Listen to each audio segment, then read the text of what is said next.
કેળવણી ટ્રસ્ટ વિદ્યાલયના પ્રાથમિક વિભાગ દ્વારા આપનું ગુજરાત થીમ પર ભવ્ય પ્રોજેક્ટ પ્રદર્શન આયોજિત કરવામાં આવ્યું હતું। આ પ્રદર્શનમાં વિદ્યાર્થીઓએ ગુજરાતની સંસ્કૃતિ, પરંપરા, ઇતિહાસ, લોકનૃત્ય, વેશભૂષા, પ્રવાસ સ્થળો, ખેતી ઉદ્યોગ અને મહાન વિભૂતિઓના મોડલ, ચાર્ટ અને કૃતિઓ દ્વારા સુંદર રીતે રજૂઆત કર્યું હતું। કાર્યક્રમનું ઉદ્ઘાટન શાળાના ટ્રસ્ટીશ્રીઓ અને શિક્ષકો દ્વારા કરવામાં આવ્યું હતું। માતા-પિતા અને મહેમાનોએ પ્રદર્શન નિહાળી વિદ્યાર્થીઓના પ્રયાસને બિરદાવ્યા હતા।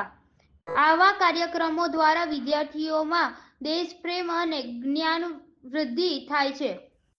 વડોદરામાં કેળવણી ટ્રસ્ટ સંચાલિત કેળવણી વિદ્યાલય પ્રાથમિક વિભાગ તરફથી આજે આપણું ગુજરાતનો પ્રોજેક્ટ તૈયાર કરવામાં આવ્યો છે, જેનાથી દરેક બાળકને ગુજરાતની ધરોહર, દરેક મંદિર, દરેક ઐતિહાસિક, પૌરાણિક બધી દરેક વસ્તુનું નોલેજ મળે અને એ ધ્યાન આપ્યું છે અને બાળકોએ ખરેખર એમનામાં રહેલી જે ખૂબી છે એ આજે પ્રદર્શિત કરવા માટે શાળાના શિક્ષકો અને ટીચર, દરેક પ્રિન્સિપાલ એ દરેકે ઘણો પ્રયાસ કરેલો છે અને દરેક વિદ્યાર્થીને ખરેખર આપણે પૂછીએ કે પ્રશ્ન તો એનું પૂરું નોલેજ ધરાવે છે।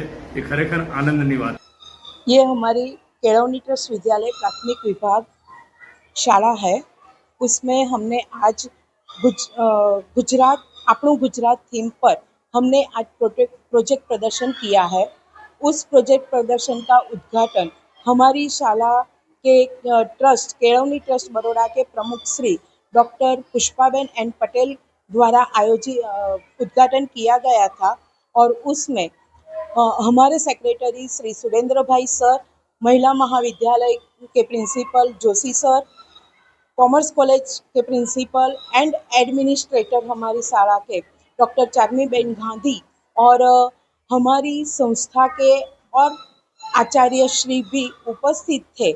और हमने ये हमारी शाला में अपनों गुजरात के अंदर से नरेंद्र मोदी स्टेडियम, साथ में Sardar Patel statue of unity का आयोजन, बहुत सारे प्रोजेक्ट उस तरह का रखे थे और हमने वो बच्चों ने और हमारे टीचर्स ने उसमें बहुत मेहनत की है और हमारा प्रदर्शन को सफल बनाने की जो भी कोशिश की है और हम सफल हुए हैं।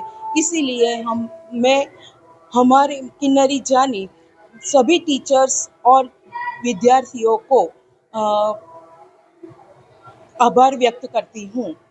खूब खूब धन्यवाद।